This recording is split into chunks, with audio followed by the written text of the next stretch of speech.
Uduasha city, where the sun is a mirror and the moon a shadow.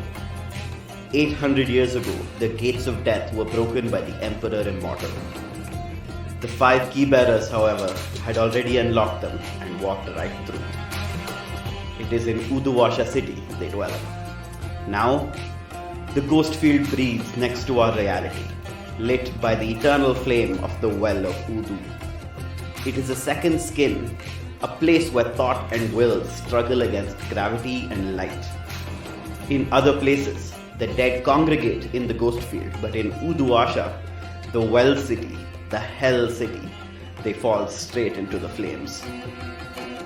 See its glittering districts: Kshitijpur, where the rich plot to buy the horizon; Bunda West, where the refugees of 2 different nations flock; and Pasarhandu, the vertical maze of market and murder. And here is Udepat, where the ceaseless temple resides.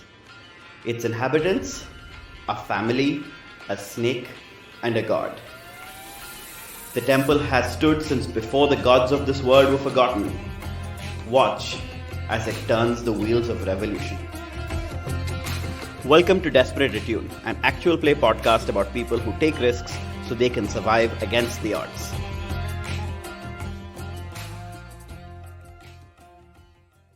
So, hi, I'm Tree. Welcome back to Desperate Attune.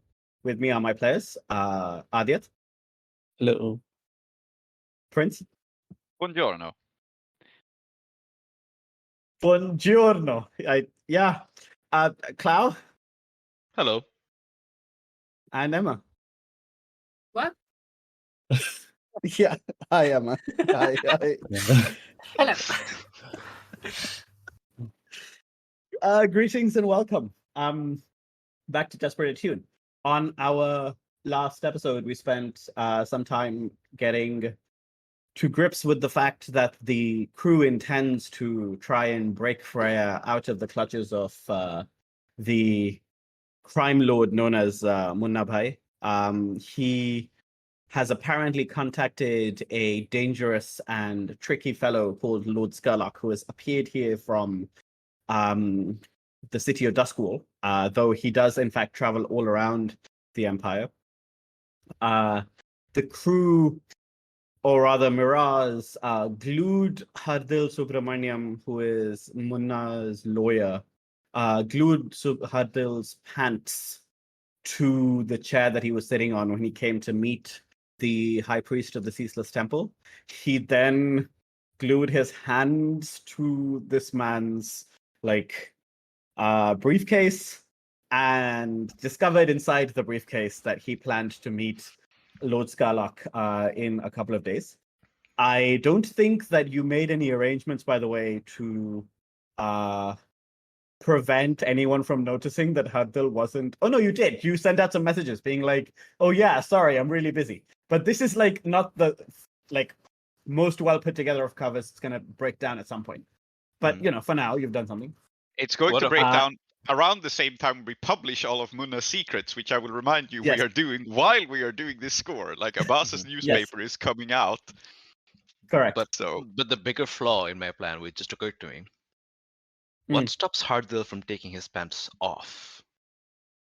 I presume his that hands you have are glued to Padmapriya. his hands are glued to the briefcase. Yeah, but also I presume you have one of your cohorts watching him, making sure A, that he's eating, and B, that he's not taking his pants off. He is being guarded. Yeah. I don't know. Maybe I just would assume that Hardil would never take his pants off. He's an Erenute. This is a civilization we have here. You can't just take your pants off. I will point out that you have met him 5 times in a sauna, so I think you're pretty sure that he is capable of this. This man is capable of. You'll stop at nothing. Yep. Oh man. So you then figured out that he was going to meet Lord Scurlock at the most fancy 5-star hotel in all of Uduasha, which is in Kshitijpur. And that Lord Scurlock had made special arrangements in this hotel, which is like this big, like shifting labyrinth, not labyrinth, but like, what is a word for like big complicated building that is not necessarily like impossible to get into or out of? A maze. That's the opposite of a labyrinth, so no. That's not the opposite of a labyrinth. Of course it is. A maze is something that prevents you from getting in, and a labyrinth is something that prevents you from getting out. They're the opposites. Have I destroyed you with this fact? Now thinking about it. Facts and Okay. logic. Yes, indeed. Well, if it's not a maze and it's not a labyrinth, I don't know what it is. Yeah, exactly. Those are Let's the two just- genders. Let's just call it a complex. A complex. That's good. Yeah. So in any case, because it is able to shift and change, the hotel management has been able to make a set of rooms specific to Lord Scurlock's designs, and Freya is likely being kept in one of these rooms. And everybody knows that the manager of this place is Taikarosi, and wears gloves because he has eyes on his hands, or that's what they say. That's why he wears gloves. Isn't there also some sort of House and Nexus connection or something with the hotel? Yes. So essentially, the House Anixis connection is so the hotel is run by House Arsenic, because it was built by an architect of House Arsenic some 300 years ago. The House Anixis connection is that they are very interested in this ritual that Scurlock is going to do because they don't want it to occur and they think it'll be very dangerous. The Emperor has sent a spirit warden as a very clear and obvious fuck you to Lord Scurlock. To be like, I'm keeping an eye on you and I'm not being subtle about it. And this spirit warden is absolutely kind of like sitting like in the lobby of this hotel, like reading the newspaper or something, right? Like being very obvious in front of everyone. But it does mean that like, now the spirit warden presence in Uduasha has doubled in that it has gone from one person to two people. And that is also like a big obvious move. And that's kind of why that was the risky way that the score kind of started, that you walked into the hotel and you saw, or like the camera saw the spirit warden right there, like at the entrance. But House Anixis is helping you. So you have been like booked some rooms inside, you have an excuse to get in. But that's kind of like the limit of what they're willing to do because they're all about subtlety. So they don't really want to be like, oh yeah, we are obviously and clearly like, funding you. It's rather they're giving you like some help and then they're gonna let you do what they need. I have two questions that I think would be good for the recap / to get us up to speed as well. The first is let's have a reminder about what's going to happen about the part of the plan where we publish all of Munna's plans. Yes. Yes. So Yeah. let's go with that again. The plan there was that we have Abbas's newspaper with all the the whole reason we got into this mess was that Freya found a bunch of his like alter egos and like people who he really is. And so we have an expose to be published with like all of these people are actually Munna, basically. Yes. And that is coming out as we are doing the score, and we figured it's a way to kind of prevent him from coming after us after the score, basically. Like he'll be busy. And basically the whole city will be coming after him for one reason or another very soon. Yeah. Yeah. And this will happen whether or not we accomplish our goals, notably. Yeah, that's going to happen regardless. Yeah, absolutely. Okay. The other thing I wanted to ask about, the inspector who was looking into Freya, she was also working with House Anixis. Yes, she was. Have we seen her since, or like so in the preparation? Yeah, so I think that what she has permitted House Anixis to know is that she is pursuing her own leads. She knows very well that like both the temple and the criminal Munna are involved here, and that she expects that like she will conclude this investigation in some form very shortly. I think from this we can probably conclude that like one way or another she will find her way to the hotel, Mount Himagiri. Whether that happens too late for her to do anything or just as things are about to kick off, I guess we'll find out in the score. But I don't think you were able to yet figure out exactly what her position is. I don't think she permitted you. Like, she was being very careful also, because Okay, there makes is yeah, she's very fastidious and conscientious, and Munna is involved. Okay. Sounds good. We also have a thief with us, which I Yes. just want to mention lest we forget it. Oh Cashier. yes, who is Miraz's childhood friend, right? Yeah. I mean, I don't know he's a thief. He's Sure. just a good guy. Things just disappear around him. Yeah. He's just a good guy. He's a sharp-dressed man. I brought him along because he will lend a certain degree of, like, you know, we belong inside a hotel sort of like vibes, you know? Yes. And he is immaculately dressed. I think so we will cut back to your action montage, Miraz, when we see you do what you need to do. But I think as the episode of this TV show opens, we see the immaculately dressed figure of Cashier walk in. And he looks like something out of a Sanjay Leela Bhansali film. This is a reference only I will get on this podcast.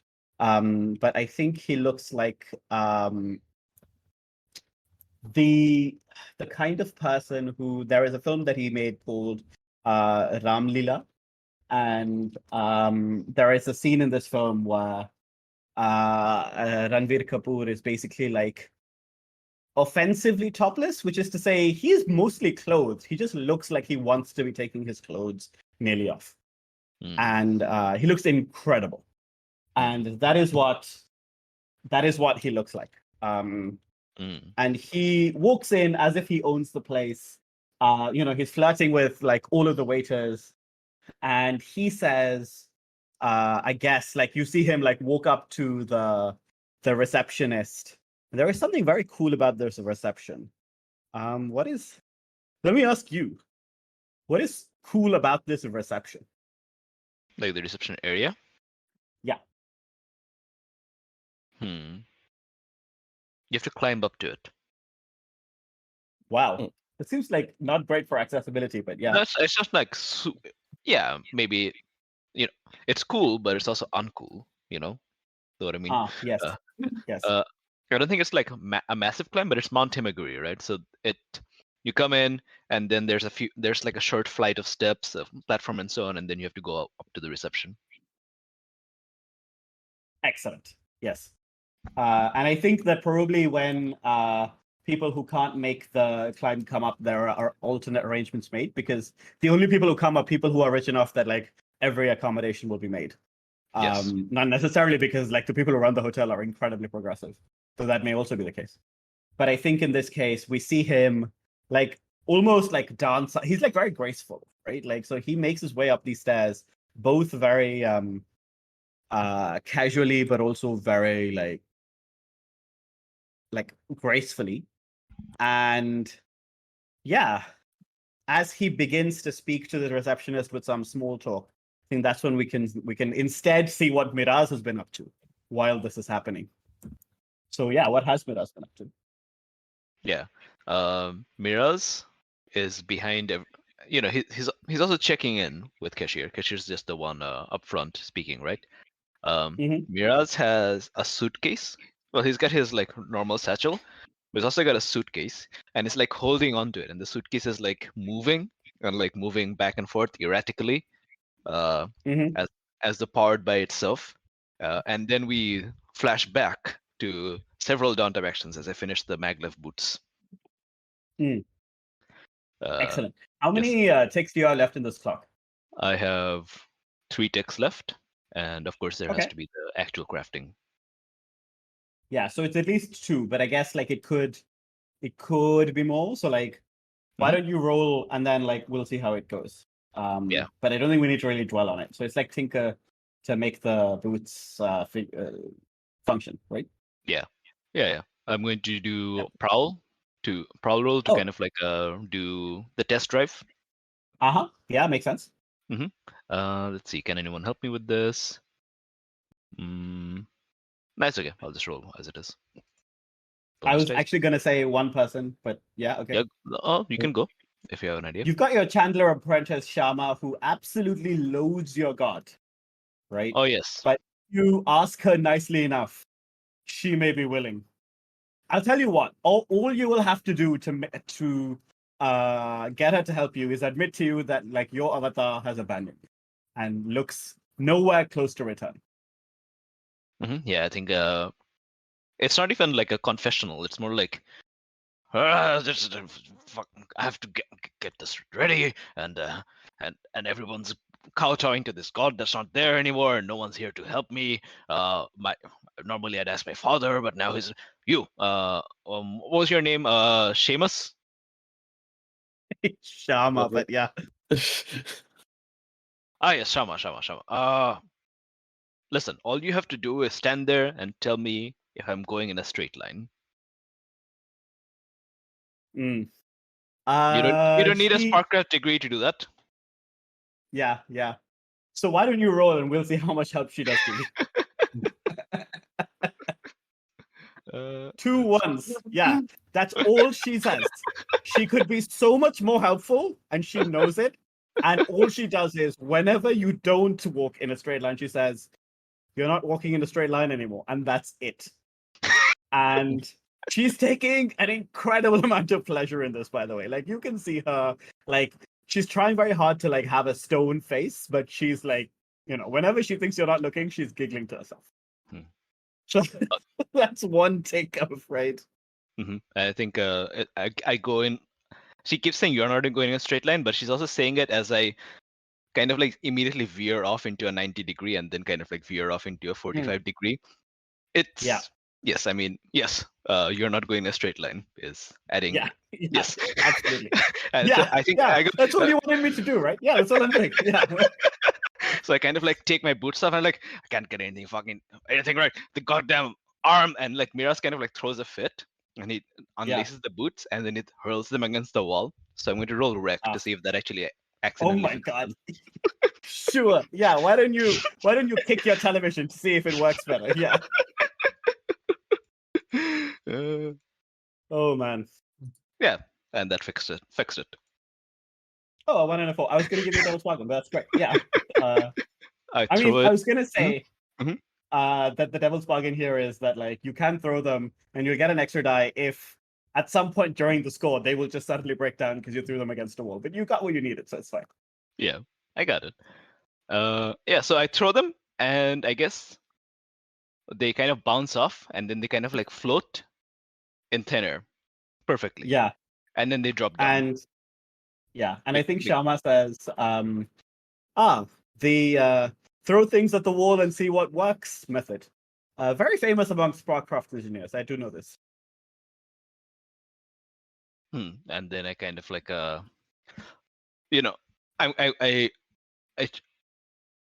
when she says like throw things at the wall, I'm able to turn around, face her, and like say something that will probably not make it into the podcast if I were to say it. But then I noticed that they're floating in midair, and suddenly there's an almost religious awe that is not at all diminished by the fact that then they just immediately fall to the ground because I've proven that they work. And then I completely ignore her, and I basically spend the rest of the night staying up, actually crafting them. Excellent. Gonna do that now. Yeah. I will say that I think this has given her some insight into your work as well. Whatever that is, it may never be relevant, but I think she has learned something from this entire experience. That's good for her. Yeah. I don't need her. I don't need her. Did we ever talk about like it? No, go on. No, I was going to say I don't need her archaic nonsense. Yeah. Did we ever talk about like tier and like all of this stuff, like what you need to know to make these work, that kind of thing, tags, flows? No, we never did. We never talked about like what the minimum requirement for the quality should be for me to have like boots that can float off the ground.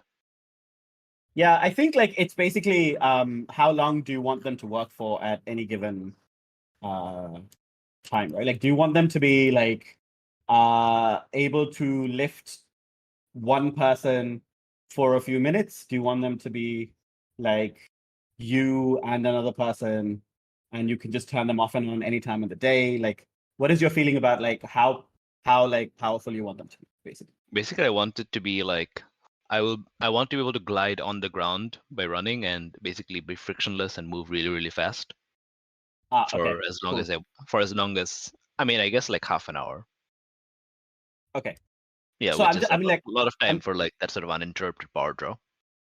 Yeah, I'm just looking at the magnitude, and it's I feel like it would be tier 3, which Yeah, is to quality say, makes sense to me. yeah, like quality 3, because it's like an hour is about tier 2, but like tier and quality / force, whatever, says excellent or serious, which I think is what you're looking for. And I don't think Miraz would settle for anything less. Yeah, exactly. Yeah. Okay. So That's- yeah, I think tier 3. And let's say that. So do you think that like the point of these is that they're quite reliable? Because I feel like if you can throw them against something, or like you can throw some like a sample against something and they start working, I feel like they probably can stand up to some punishment, right? I think the only problem is that they're going to be expensive to operate. So I think like every time I use them, I would like to lose a coin. Wow. Like Absolutely. every score I use them. I mean, Yeah, makes sense. Yeah. sorry, that you were saying. So what do they run on anyway? What's the Uh, fuel? electroplasm. Okay. Electroplasm, but I bet you if you put your mind to it, you could make it run off Abbas's wildfire. I don't want him to power it with his. What's he going to do? Throw fireballs at my foot? Rocket powered. Yeah, literally rocket powered. It's about using speedrun tactics. Obviously, I think the cost is not the fuel. The cost is you need to replace the magnets every time. You need more magnets. Yes. That's the. Yes, that makes sense. Yeah. Okay. Here's so- what should happen. Here's what should happen. Abbas climbs onto your back and then shoots fire out of his hands to propel you both into the air. Forget this magnetic boot nonsense. I like how Abbas considers turning himself into a jetpack to be less nonsense somehow. Yeah, absolutely. I think the other thing about them is that they. So obviously I have to turn them on to like properly float off the ground. But I think the other thing about them is that they just refuse to actually, because they have like drift oil on them. They refuse to actually ever be put on something. Hence why I'm struggling with Yes. them inside my suitcase because they're floating around inside them. Yes, makes sense. Yes. So I rolled a 5 on my Tinker roll, and which means that I get quality equal to our tier, which is 1. I Yep. have workshop and I have artificer, so I add +2 resolve level because of the two of them, and thus I have a quality 3, which is what I need. Excellent. Yes. Very good. You have these maglev boots. So in fact, we cut straight back to you and Keshir checking in, and you've got the suitcase there, right? That's why you're struggling like on camera. Yeah, that's what I'm doing. Who else is around? I Yeah, think we what were is all everyone else checking into the hotel. Is that not the idea? We Yeah, had, ideally we were should going to be, get yes. ourselves a room. Yeah, I think we are. And Vickers had provided a cover identity for us and her cohort, I realized, because I should use them in this score. I keep forgetting that I have a cohort. So I think that they are disguised as our servants, because obviously we're important big shots. Our cover identity that secured is that we're North Hook privateers. So. Oh my god! So I think excellent. that my cohort is disguised as like North Hook personnel. Very good. Ah, yes. I am the science man. Yeah, and obviously, then Vickers has her cohort carry her many bags up to the room, and I think that's what she is focused on. And I think her privateer disguise is mostly consist of her having switched out to a hat with a very tall feather in it, because that looks sailory in her mind. So, in fact, I think she's wearing like a feathered tricorn, and is directing people to carry everything up the stairs. This is definitely working for Miraz, but he will not say it. Yes, Very good. of course. Keshir, on the other hand, I think has noticed that it's working for Miraz, because what are school friends for if not realizing annoying things about you. Mm-hmm. What are you hiding with that briefcase? Yeah, absolutely. Uh-huh. So yeah, Vickers is just in the background directing everyone to, and I think most of us are on normal load because we have briefcases and stuff. This was kind of the benefit of us getting a room, as I recall. That Yes. thanks to our cover story, we can basically smuggle in more stuff than we would otherwise be able to. So Yeah, absolutely. mm-hmm. I have heavy loot though, as always. Yep. And so that's what Vickers is doing. I think she has a reasonably competent disguise since we have this beautician to do like hair and makeup and Yes. stuff. So Correct. she has assumed. I don't know if we need to come up with names for our cover identities. I suspect it won't matter. But she is posing as probably the captain, and I think, in fact, since Vickers got us this weird ass cover identity, Miraz is the science guy. Joan is obviously posed as like our dangerous like fighter, because that makes sense. Yeah. And Abbas, you are the navigator. Yeah. This is your role. Mm-hmm. I think my alias is Dr. Danger. Uh-huh. And you can tell I'm Dr. Danger because I'm wearing my tie loosely. Yes. Vickers would have amended it to make it more realistic, so it's Dr. MacDanger. See, that's just more North Hooky. Son of Danger. Yes. Excellent. And what I have in here is in this suitcase, and that's the reason it moves around, is that we have a live crocodile in here. Of course. Mm-hmm. Uh-huh. Sir, I said I have I a see you detailed have- backstory for my alter ego character. You see, I will never use it. No one will ever ask me what my name is, but it's Dr. McDanger. I have the Yes. crocodile and etc. Uh-huh. Well, I mean, I feel like we definitely get this receptionist being like, a live carnivorous Deathlands animal? Is this oh, I see. Uh-huh. And like just trying very hard to not be like, what the fuck? But this is, to be honest, for her first date. Otherwise, It's this what? is noble stuff. Dangerous? Uh-huh. Yes, it is. I feel like now, due Yes. to a clerical error, you sign into Ledger as Dr. McDonger, and you can't change it.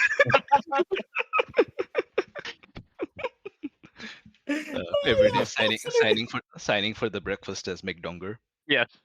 Uh-huh. Very good. Yes. And you get shown to your rooms, I think, like very straightforwardly. I feel like in the standard way, your luggage gets taken away, the people are like, there's a bellhop. There isn't a bellhop. So it's like some kind of, it gets put onto a waxwork bellhop golem-esque thing, which takes this away. And as you walk through the lobby, you realize that you catch the attention of the spirit warden. And the way that you realize this is that, Joan, you are used to like what it feels like when the spirit warden notices, right? Probably. I wonder what I feel like it would just be like that feeling of somebody watching you, like the kind of prick of it. Yeah. But not necessarily with their eyes resting on you. Yeah. A more directionless version of it. Makes sense. I think what we see is as you pass by them, Joan, the warden, you feel their gaze on you, even though like they are wearing their full mask, and this mask does not have any eye holes. It has no holes whatsoever. Prince, what does this spirit warden's mask look like? Oh, what the spirit... Okay, so it has no... It's basically just a slab of metal on their face with no visible holes in it. But it obviously has some kind of a design, and this is a cool Imperial spirit warden, so... Yes. Okay, the mask displays only mathematical theorems, like geometric principles. It's like... Very cool, actually. Yeah. So you can learn geometry off of it. This probably has significance somehow, but that is one of the things that you can do. Very good. Yes. Excellent. So maybe what happens, and only we in the audience know this, but maybe what happens is that we see the mathematical theorems kind of shift as the spirit wood's gaze like falls on you, Joan, and we basically see them kind of go, oh yeah, this person is someone I should be paying attention to. And the reason that they do this, of course, is that, Joan, you have eaten a god, and that kind of thing may be noticeable to someone like a spirit warden. And I think this is your first challenge, because I don't think that like the spirit warden is going to like let you like walk away no problem. I think in fact they see you and you can feel them kind of trying to like feel you out in the ghost field. Okay. Do you have a way of dealing with this, Joan? Otherwise, I do. I think. I have something. Okay. In fact, what I'm gonna do is I'm just gonna like kind of do the very secure, say what Joan thinks a security guard would probably say, like something like, I'm gonna check the perimeter, and then walk away. Like split off from you guys. And like I think I will actually exit the lobby and try to lead the spirit warden away, and then try to get to the room by some other manner. Okay. Excellent. Yeah. If you want to add to it, Fritz, of yeah, course. I can assist you if this is an action. Since what you're trying to do is just lose the guy, right? Not like conceal this, but just shake him, if I understand it correctly. As far as I understand, if somebody can sense me in the ghost field, I can't actually like he's noticed me, and that's not avoidable anymore. But maybe I can like kind of obfuscate stuff. Yeah. So if obfuscation is what we're going for, I am capable of obfuscating. Mm-hmm. And the way I'm doing that, I'm assisting whatever action it is obviously we see Joan say like, I'm going to check the perimeter, and then there's this cool dramatic moment where like their eyes meet across the room, and we see this like tension, and the guy's tracking her, and then 4 people come by with bags, and we hear Vickers going, no, not that way, careful with that.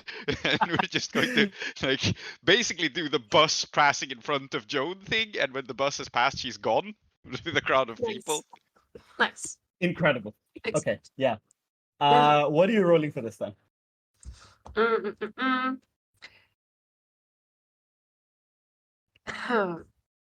Because it seems to me if you're trying to lure the spirit warden somewhere, it feels more like a sway, because you're trying to like mislead or bluff them into like following you. Change attitudes or behavior with manipulation or seduction. Or do you reckon it's more like a prowl? I don't know. Prowl is more like you want to lose their interest, not you want to direct it. Yeah. So, yeah, I think it's gonna be a sway. And actually, what I'm gonna do is I'm gonna mark my vial of volatile spirit essence. Okay. And I'm going to smuggle it into some sort of like, maybe there's like one of those lifts that go down to the kitchen where like you can get like the kind of food lifts. Cool. And I'm gonna just kind of smuggle the spirit essence in there. As if I have like quickly crawled in there and used it to walk away, but actually I'm just gonna like kind of lose myself. Absolutely. Yeah, absolutely. That seems. I think that this actually like will have great effect, not because the spirit warden is not competent, but because A, this approach like makes a lot of sense, and B, like their suspicions are not really regarding you right now, right? Like maybe you are like a Scurlock plant or something, but they're not like, oh, this is definitely something that like I need to be on right now. So I think risky, great. And I think the reason this is like, what I mean by great is that you will distract them sufficiently for now that like, I mean, they probably will come back at some point, but they're not going to come back for a little while. They're going to go and investigate this for a bit. Makes sense. And Vickers was assisting, right? So I have a bonus die. Yes, yes, indeed. 2 dice, a 5 and a 3. A 5, yeah.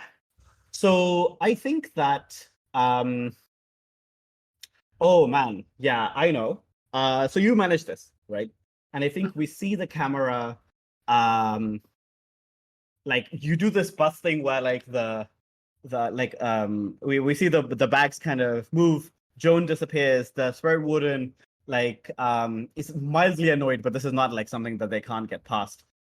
Still tries to like focus on you, but it is in fact focusing on the spirit essence you have in your hand, so that when you palm the vial off, then they are like now focusing on that in the ghost field. So by the time they get to the dumbwaiter, they're like, oh shit, she crawled in here? That's so annoying. And like they take the stairs down, right? Wait, that's the word. Yeah. Yeah. And I think that like this goes straight down into the kitchens that are in the basement. And the risky consequence here is that that is exactly where Constance Constable is beginning her search for Freya. And the Spirit Warden is going to run into her, and they're gonna have a little bit of a conversation to figure each other out first.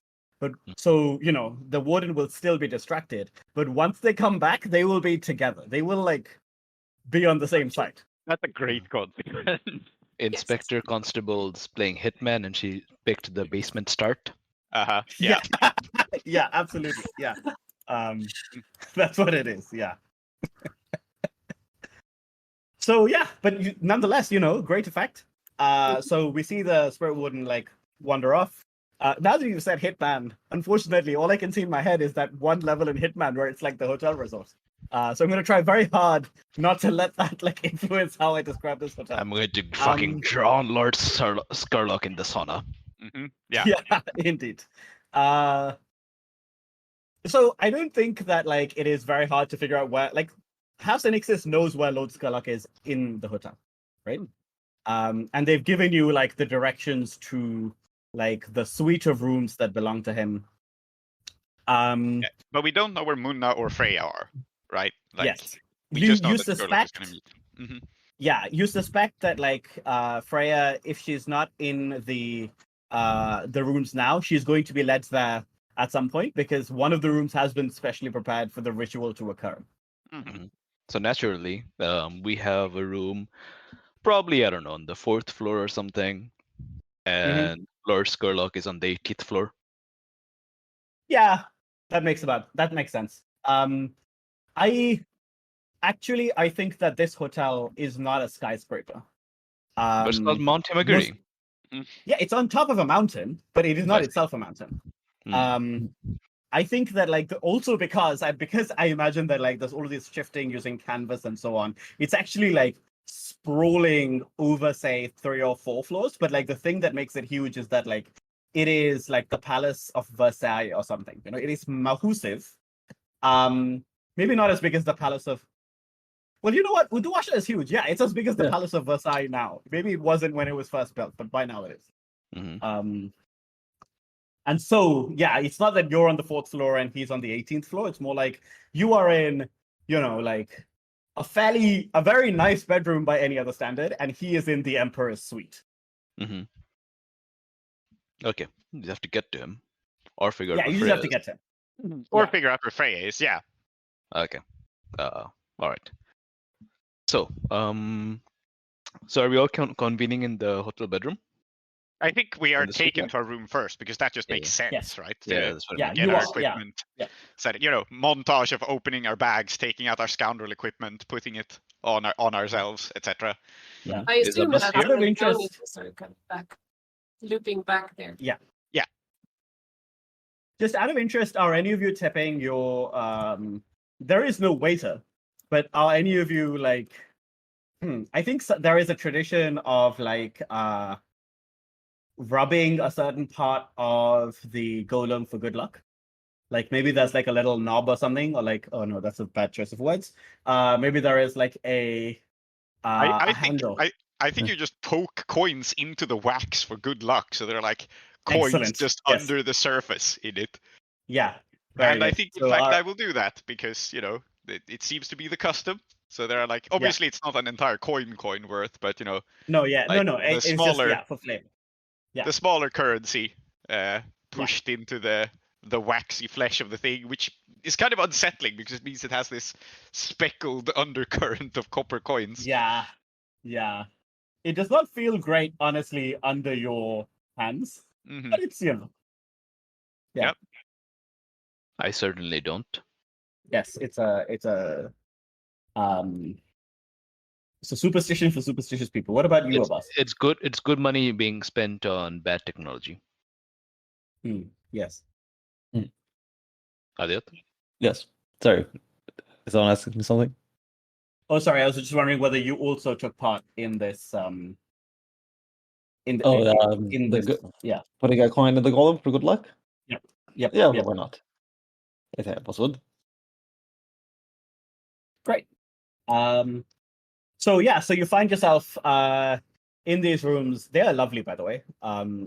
Very beautiful, like light, airy, incredibly I think lit in a modern way because the second that they realized they could switch to electroplasm and not risk anything being set on fire, they did. And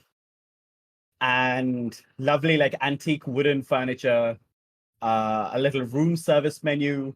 You can they've got a golem that's attached in some way to the kitchen, so you can actually make a phone call. It's great. Not that you care about any of this. I'm just giving you some color on this hotel because now I'm just full on in this hotel. Yeah. What are you doing to try and locate where Freya is? Yeah, I think we have two options here. We could try to monitor Lord Scurlock, we could go straight for the ritual room, or we could actually try to find Freya. Do you think this? I mean, Freya, if she's been put into a hotel room, would they have, I don't know, gone through the formalities, checking her in? Can we find her name in a guest book? Oh, excellent question. That might be a really good way of doing it. The other question is, am I playing her today? I think that's a question for you. Yeah, I mean, if you don't mind cutting back and forth on scenes. I don't mind. It just means that now we get to discuss where she actually is instead of it being theoretical, right? I don't mind cutting to that, but is that I mean, of course, we'll find a way for our other characters to not know, and so on. I think we should cut to it only when we have some inkling of where she is. I think that's more dramatically appropriate. Yeah, fair enough. Then I think Miraz would kind of okay, we're in. And now how do we find our little ragamuffin? Let's see. And then I think he's going to head straight back to reception. Or maybe no, we probably flash back to having actually asked someone in reception, going, sure. Was there so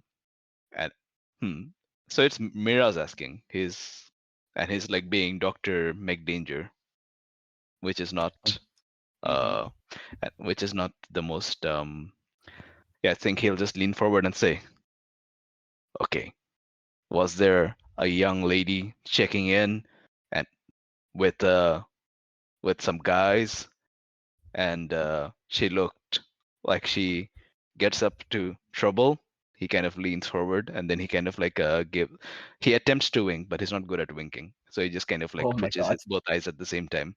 Okay, I have a separate idea for how to find Freya now, but go ahead with this. Let's resolve your action first. Or maybe I can resolve mine at the same time. Here's my idea. Okay. And this is actually more reliant on Freya than on Vickers, but we mentioned this sticking a coin into the golem, right? And this is the golem that takes everyone up. And you can stick other things than coins into it. So I think what I want to do is find a message from Freya in the golem, if that is possible. Absolutely, it's possible. It would require Freya to know that you are coming for her, which could be very interesting, but you would have to establish that. Yeah, true. It's not a knife. Sorry, it's not a message. What it is it's a knife, from, let's say, I don't know, a butter knife or something that was with room service and so on, and she put the knife in, not as a message, but to kind of okay, maybe I'll need this afterwards. Yeah, sort of thing. My angle here also is it's not that Freya knows that we are coming for her, but she does know that the lady in rose and gold has done things. So That's No, true. yeah. What I mean by the knife is that so she's got there's something in the golem that she has sequestered for her own use later, but through the power of ghost echoes and spirit and attune and so on, you can use that to trace her back. Excellent. I mean, yeah, absolutely. So I think Vickers will, as she puts in the coin. Do I need to roll something to pull the knife out? No. Instead, Freya, let's flash back to you putting this in. And we'll see the risk here, I think, is not that you won't manage it. The risk here is I will, in the classic way of Blades that I never do, I'll start a hotel alert clock. And it'll be people in the hotel figuring out something is wrong. And the risk is just that, like, this adds to that. Okay. So yeah, I think risky standard. You can do this, and it's like, let's say it's a 4 o'clock and you're risking about 2 ticks up. So sorry, who's rolling? Freya is rolling. Freya. Okay. Freya is rolling to hide the blade. Sure. Yeah, because you can I think pulling it out seems fairly straightforward, right? It's about whether it goes in, that seems. Yeah. Finesse roll, I guess. What's the position and effect? Risky standard. Because in this way, I think I'm imagining that, like, by now you're in a position where Munna thinks that oh, you know, like, she is totally on my side. She's not really, even if she does something weird, I'll mostly be able to catch it. So I don't really need, like, special preparations. And you've kind of, like, I wouldn't say it's a false sense of security. I would say that it's a sense of security that may not be fully justified. So yeah, it's not desperate. I think it's risky standard. Yeah, but I'm going to give myself a devil's bargain for having the favor of a deity. Someone's looking out for me right now. Oh, yes. Okay. So I will there's start 2 o'clock. Oh, so there's No, there's already. yeah. So the Yes, you're right. Okay, yeah. I can just tick that again. Great. So the elephant in the room / the void. Yeah, one more. Yes. Great. Oh, 6. And yes, Murgatroyd wins the day. Yeah, because it was a 2-2, and then the last one was a 6. So I think we see you. Okay, this golem is nonetheless a golem in the most fancy hotel in Uduasha, and I think that it has been specially treated so that you can only put coins in it, and you can't take it out, right? Because even in very fancy hotels, people to get drunk and do dumb shit. People are trying to, like, break in and do dumb shit. All of this stuff, right? So you try and put something in this, and it doesn't work, right? Like, the wax, which is so pliant to coins, is like fucking iron hard to anything else. And then suddenly it just parts for you, and the knife slides in smooth as butter, no problem, and there is no reason why you should suspect anything has gone wrong. It's totally fine, man. Yeah. I mean, and then I guess camera focuses on this, and then it cuts back to Vickers pulling said knife out and going, Yep. Oh, that's odd. Who would leave a knife in the... Oh, wait. And I think Yes, Vickers would actually get this, because, I mean, she has met Freya. Absolutely. Yeah. And I think, like, standard effect here means not just, like, also that you convey the message, right? That's what you're going for here. Like, in the meta fiction. In the fiction, Freya doesn't necessarily know. She kind of knows, but we know, right? So yeah, you pull it out, and, like, a shot for the camera is that, like, as you pull it out, the wax, like, kind of, like, almost bleeds a little bit, and for a second, it is the trunk of an elephant before it, like, falls on the ground and splatters, right? Okay. Yeah, great, fantastic. So we can cut back to Miraz at the reception, but I have one more thing I wish to do with this knife. And this is Vickers. Vickers is not normally a detective, but I think this is the rare area where she snaps to, like, her brain operates very, very quickly, and we see a bunch of... I probably have to roll for this, but this is we see the gears turn, right? Yeah. So what I want to do is Vickers looks at the knife and goes, Freya must have left this. Well, it's a hotel like this. Well, they must have been eating lobster, I think, by the knife. And I want to pin down what they were eating by the correct cutlery, because this is the kind of restaurant that cares about that. And then we can triangulate that with who ordered what room service.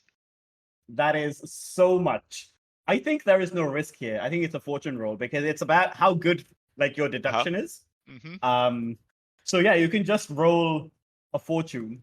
And yeah, it must be study. Like, can that Yeah, be anything it's else study. you could? Yeah. Okay, you can roll study here. I'm not particularly good at this, but I thought it was a funny idea, so I'm going to go with it. Yeah, absolutely.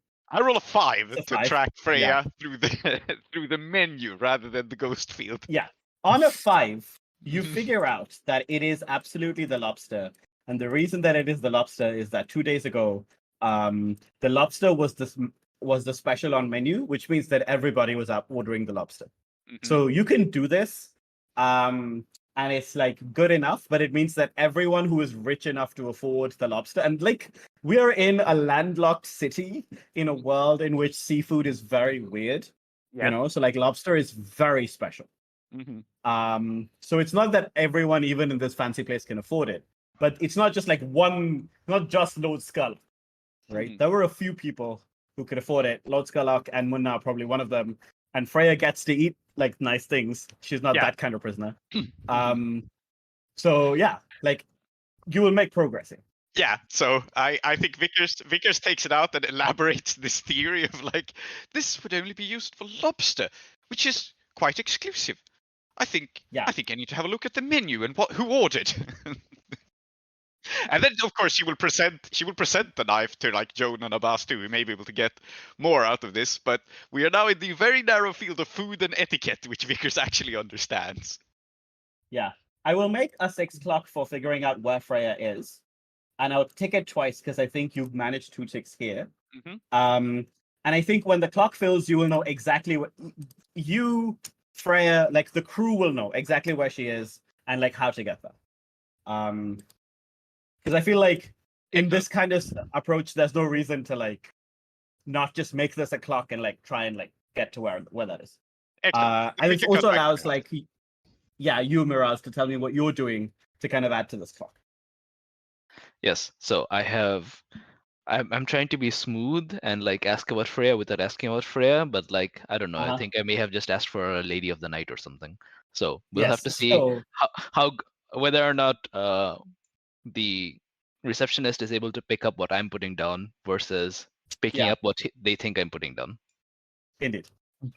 Let's say that it is controlled in that, you know, you're not risking much, but you're going to have limited effect, which is to say, if you succeed, you will get, I think I saw someone like that, and then like a vague description of someone who may, you will not know exactly that Freya was here. You might get someone who looks like Freya. Yeah. How about this? So I think I realize that it's not working, and then I kind of lean forward a bit more. A bit more specific. I'm looking for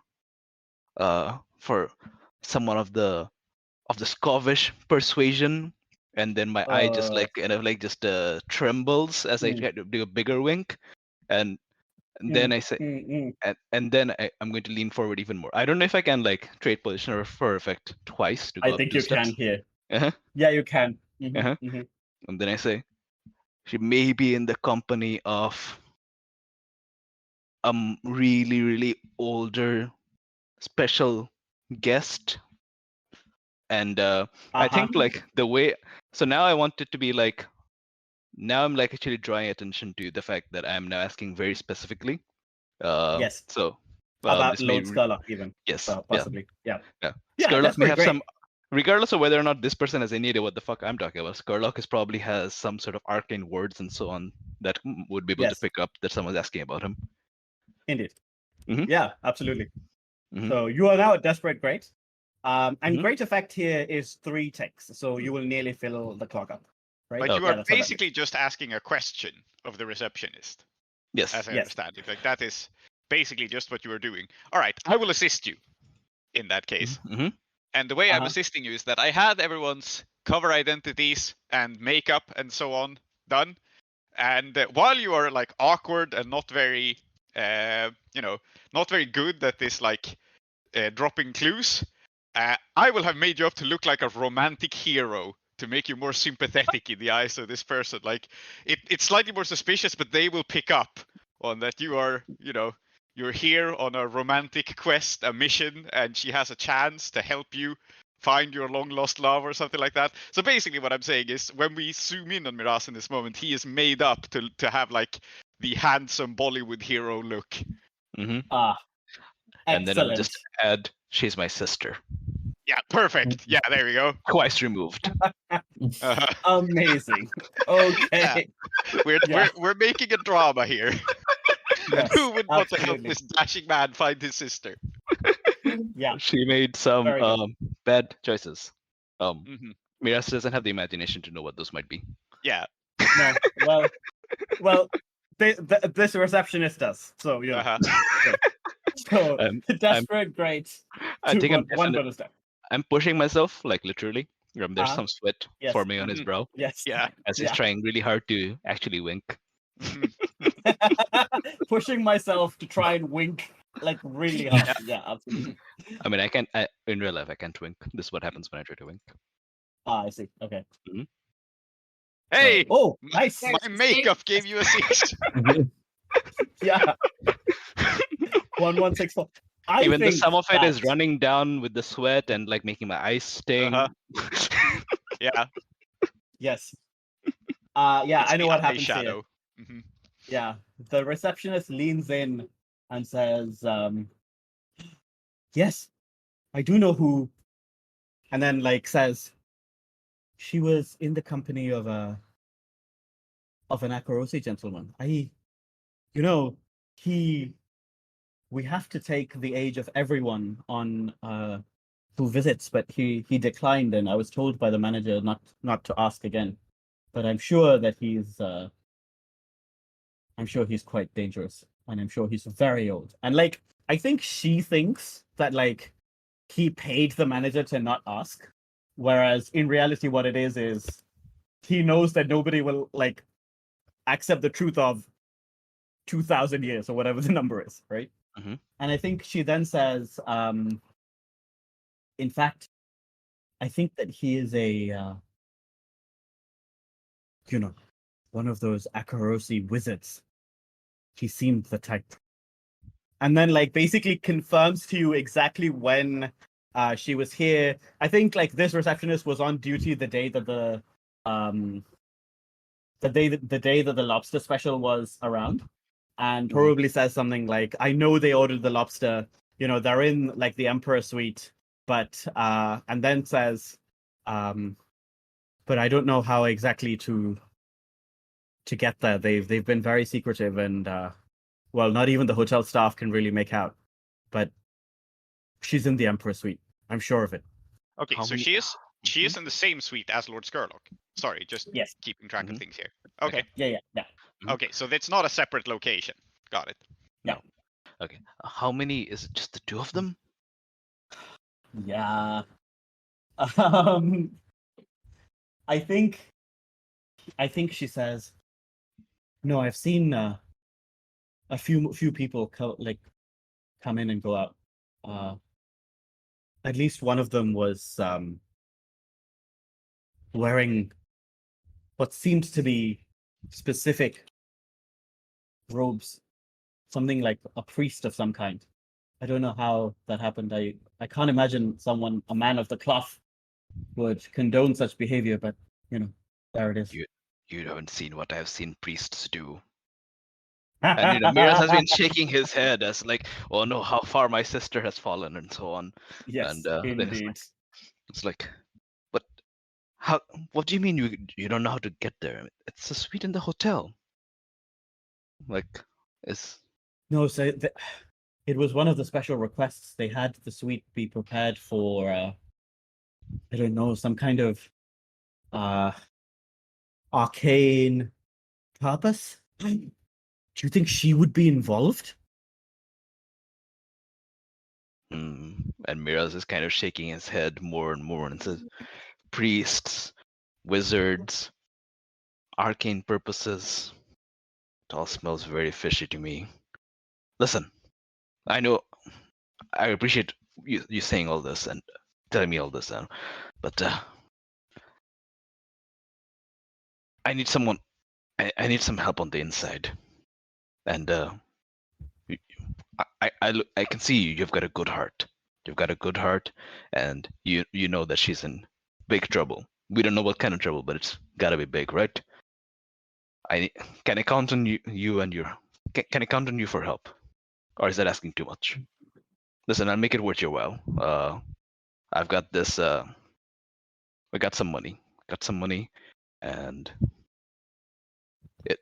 I'll make it worth your while. And Miraz is like, partly it's like he has no idea what to say because, well, this isn't what he does. Yeah, who does? But he's also Yeah. like leaning kind of into the whole.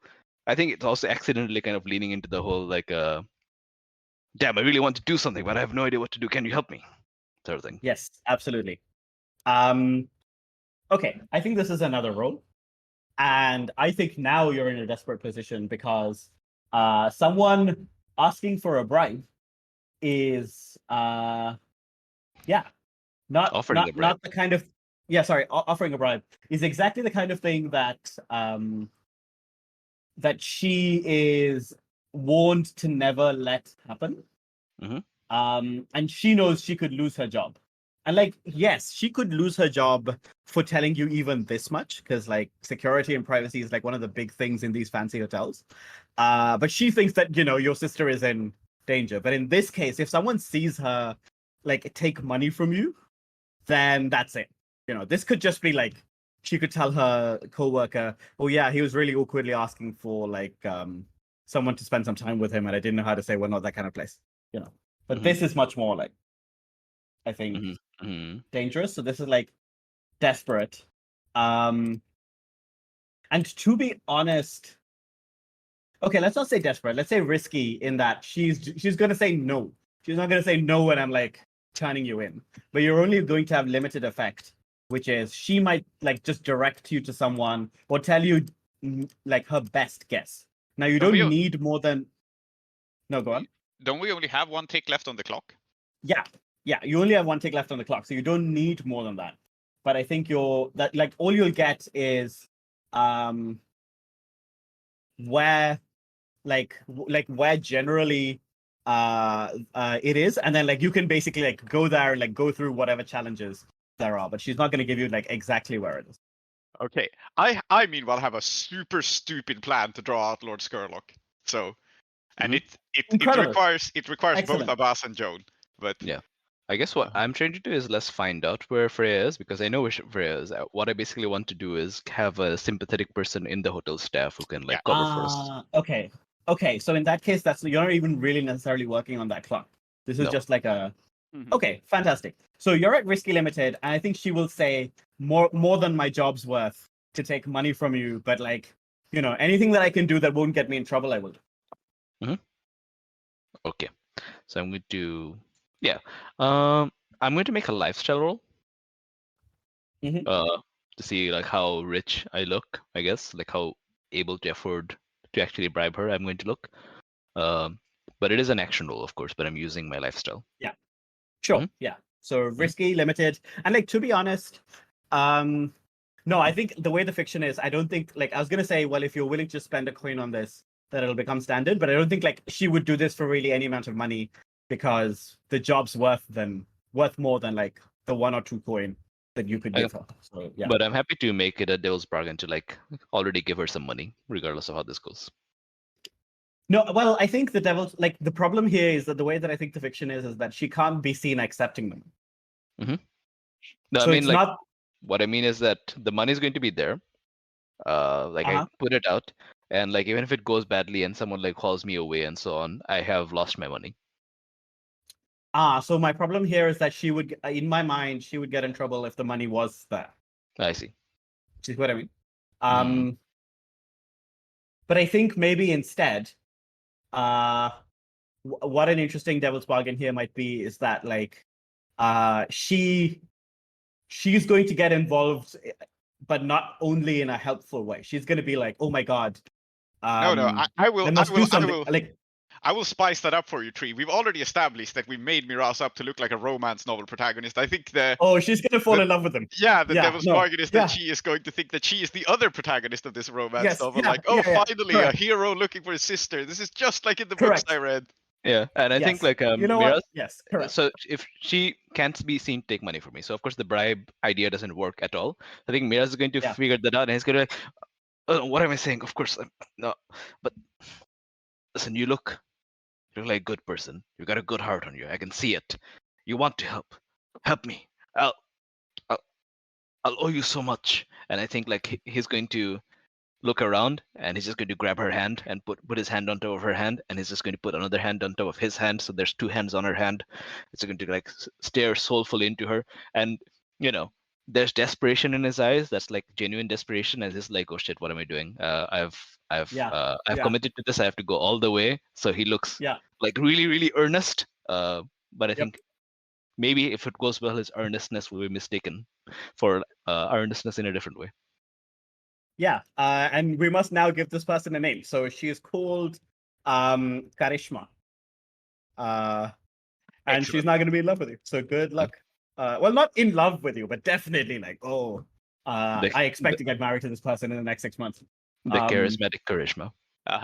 Yes, indeed. So this is Sway. Yeah, Sway. Extra dice for Devil's Bargain. And yeah. So now it's what? Risky standard? Desperate standard? Risky standard. Okay. No, risky. Okay. Standard. Yeah. I mean, desperate just sounds so good, Okay. I will tell you that what the desperate level consequence here is that Karishma has a very boring but very possessive girlfriend. And she also works in this hotel and may see you.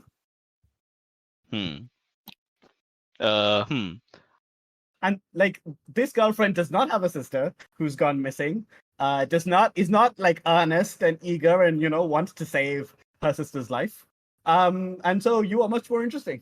What can you do? Yeah, I think the make danger role play will get to Miraz, and he's just going to lean, like he's already got his hands on her hand, so he's going to lean and quickly kiss her.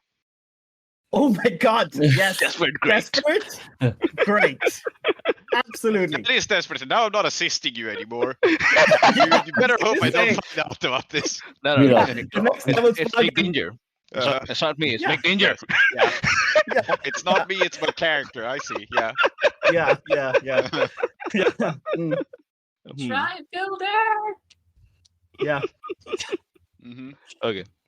So I'm not getting assist. Was there Devil's Bargain? No. Yeah, the Devil's Bargain was that she's gonna fall in love with you. Yeah. Okay. Then what does one need? No one needs an assist. I got it. I got this. So desperate, great with a bonus dice. Fantastic. Yeah. Sweet. Yeah. A 3 and a 5. It's the kiss that does it. Let's be real. Yeah.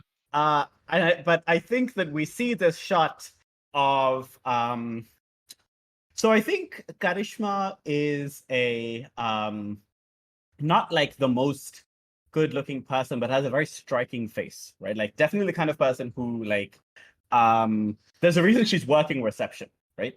And I think her girlfriend is, I was gonna say accountants because like in my mind accountancy is just a boring profession, but now I feel like that's slander against accountants.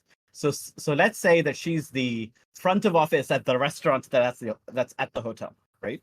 And so because she has to manage like tables and stuff, she's always standing right there looking out to see who is approaching the restaurant. So she sees you, and like Karishma does not see you because she's too busy being kissed. Sorry, she doesn't see her girlfriend, but the girlfriend sees the both of you, and immediately like her eyes like go all the way up.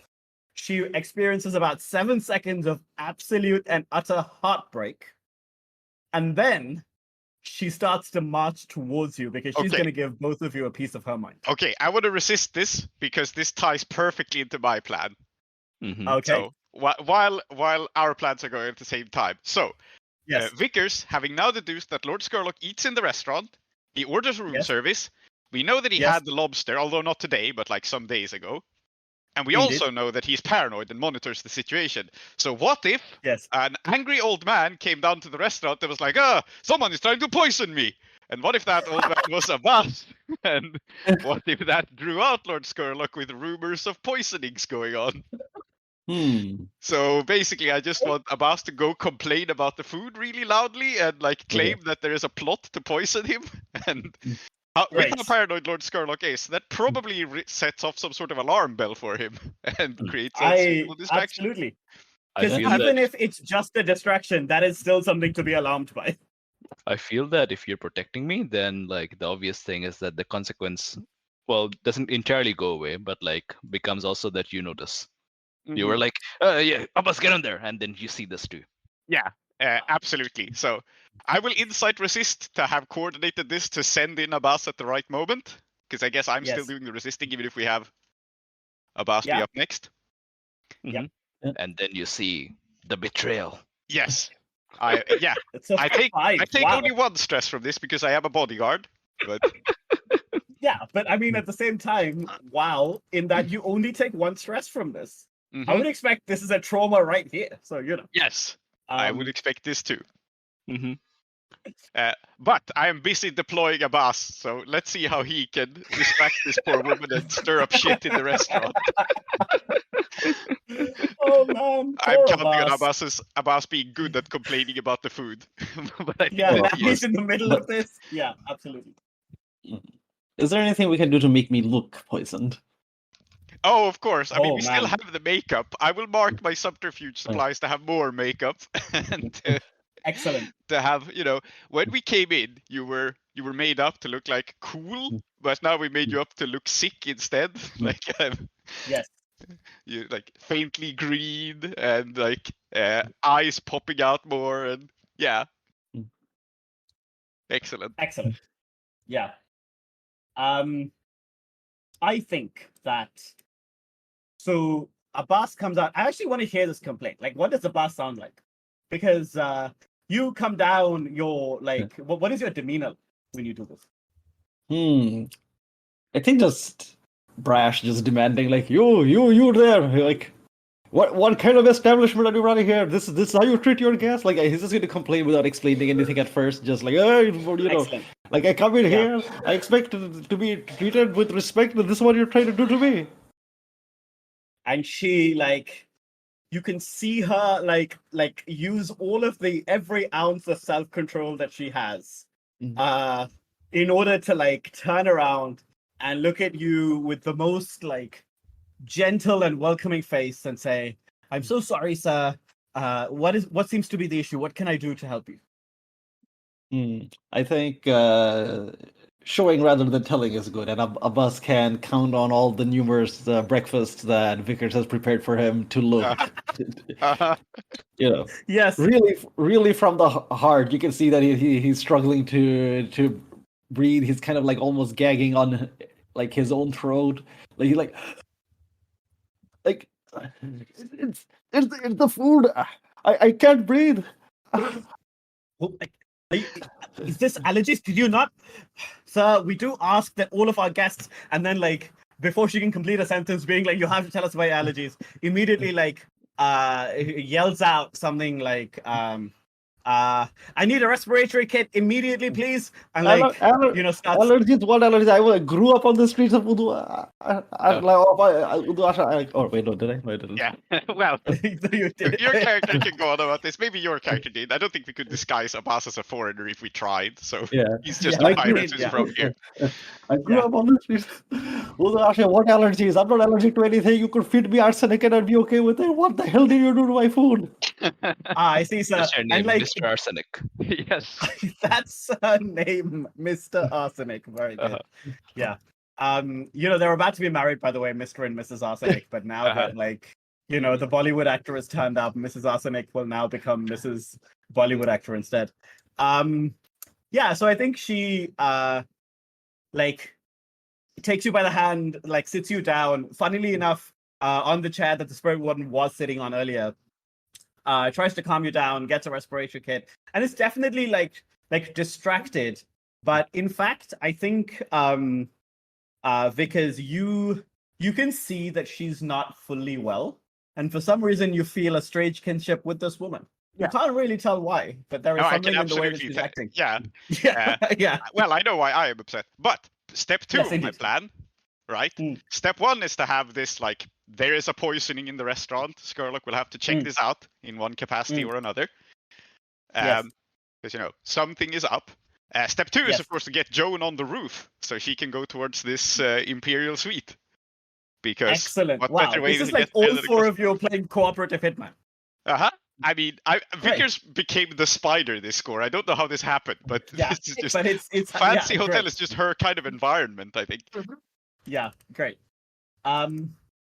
Okay, I think that let's say that you are setting Joan up for getting up onto the roof, right? Because I feel like they're 2 different roles, but you are doing it so that you can distract everyone so she can get on the roof. And so you'll have standard effect here, which is you will fill the clock and you will set her up to make this proud roll. Does that make sense? Excellent. Yeah, that makes perfect sense. And Vickers obviously is down in the restaurant and coordinating a boss. She was probably finishing up his makeup before she sent him around the corner. And then she saw this and she's now totally distracted. But my role is command because I'm not helping Joan onto the roof. When we flash back to our hotel room, which has been set up, I have an experienced roofball team, like leaning out the window, throwing up their climbing kits, setting up the wires. And of course, we picked a window that faces the desert. So there's no witnesses on this side. Right. Yes. Very good. So I'm rolling command to set Joan up with my roofball team. Okay. Yeah. And I feel to some extent also that it's a command in the hotel because you are like by force of personality trying to get up with a boss as well. So it kind of works both ways. Yeah. So I think risky standard. And I think the risk here is just ticks on this like alert clock. I don't think you're immediately going to face any problem. Makes sense. I'm also going to assist because there is a detail and a kernel of truth that makes Abbas's story much more much more threatening and also much more believable. And that is the fact that just minutes ago, for some reason, a bottle of spirit essence was sent down to the kitchen, and it's very volatile. And of course, spirit essence is exactly what you would use to poison a vampire. Yes. Oh, that's perfect. Excellent. That's amazing. A+. Thank you. Yeah. In fact, we see now that scene of like the spirit warden finds the volatile spirit essence at the same time that Constable does. They're talking to each other about what's going on, but also the kitchen staff are like, "What the fuck?" Yeah, great. Absolutely. Okay, excellent. Thank you for the assist. I'm wondering if I should push myself. I don't think so. I will roll risky standard with a bonus die. I'm just doing a setup after all. The important thing is Joan. But I crit, so I roll 1 6 6 is 2. Okay. Here's what I will offer only for Vickers as a crit bonus, which is that you can find a comrade in arms, which is that this woman, you can immediately get her trust if you want this, because she will mention, "Oh no, my girlfriend is just like that." This, like, she will mutter it on her breath, but you can hear her. And if you can commiserate with her, she is absolutely on your side, and you can get her to do things for you if you like. Okay, that is really fun. I had another idea in mind, but my other idea for a crit bonus was that Joan just put this in the dumbwaiter, and maybe there was food inside, and we actually have poisoned Lord Scurlock's food, and that's the outcome. Oh, interesting. No, I think the reason that can't work is that we just described that it came down, and they all found it. So whatever that food was would not have been. Yeah. Okay, no, I will take the kinship with this random restaurant woman. We'll see if it comes in place. I gotta give this. Yes, I suppose we second just person also a name. Yeah. I suppose we just exchange glances and are like, "Yeah, this sucks. What the hell are these people doing?" Yeah, I think like as she just kind of like says, "I'm so sorry, sir." She just kind of says, "Worst day of my life." First, she kisses some random pirate. Now, like apparently someone's poisoned. Like. Okay, excellent. I will approach her later, and I will approach Miraz, and we will deal with all this. But the important part is I set Joan up, so Joan has an opportunity to slip completely undetected onto the roof. Yes, very good. And I think the roofball team moves very professionally in this case. Like, we see them throw up like the grappling hook to give Joan something to climb up, and then as she's up, they just like dislodge it. It's a whole like super quick operation. Yeah. So I think that and like this also fills the clock because Joan is now on the roof. Like she, or rather, she's in the perfect position to get to where she needs to be, and from there to the Emperor Suite. So let's say, Joan, that where did I put this clock? That was so weird. Oh yeah, here. So let's say, Joan, that like the role that you want to make now is not just about getting onto the roof, but getting onto like exactly where the Emperor Suite would be. All right. So you're at, I think, base. You would be desperate, except you have the roof bolt team looking out for you, so you're up to risky, and you can do this. So you're at base risky standard. Do you want better position or better effect? Wait. Did you ask? Do you want better position or effect, or do you want better position or do you want better effect? The latter. I'm setting you up, so you get either better position or better effect. Better effect seems fun. Yeah. Yeah. Mm-hmm. So risky, great. Okay, let's say that with great effect. I will ask you some questions about the Emperor Suite in a second, but let's say that with great effect that you can not just get to the suite, but also make contact with Freya. Mm-hmm. All right. Sounds good. I guess what we're seeing is that she's like climbing out of the window, getting onto the roof. There's like a kind of ledge that she has to balance on, but it doesn't seem too much of a problem because she is good-footed. I think that will also give her a bonus die because it's a lot of climbing. Yeah, absolutely.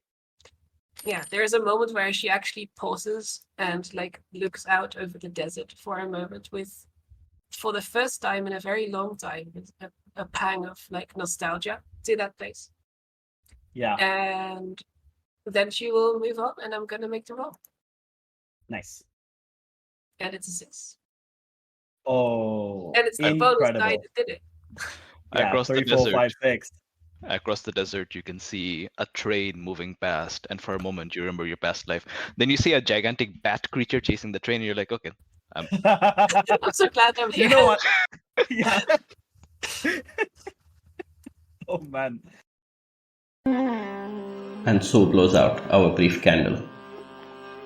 I named the disciples of the Ceaseless Temple thus, with both their given names and taken. Soumithri, called Tree. Zoheb, called Klow. Prince, Emma, and Aadiyat, called Soap.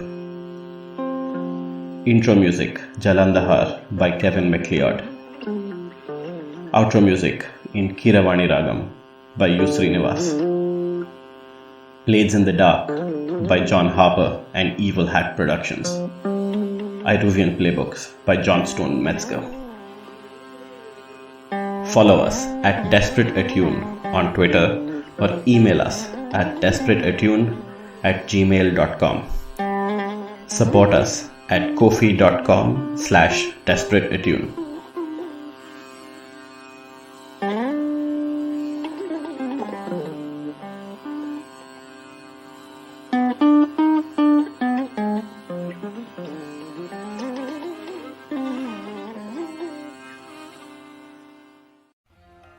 On the next episode of Desperate Attune. there's a secret clause in the Treaty of Uduasha, drawn up when Uduasha swore fealty to the Emperor, that Lord Scurlock would absolutely not be allowed in any way to tamper with the Holy Flame. Yeah, that makes sense. This is why the Spirit One is like, holy shit, it's a diplomatic incident. Yeah. Oh my god. Yeah, Okay. that makes perfect sense actually. Like, don't Great. let the other vampires near the Holy Flame. That's Yeah. yeah. Okay.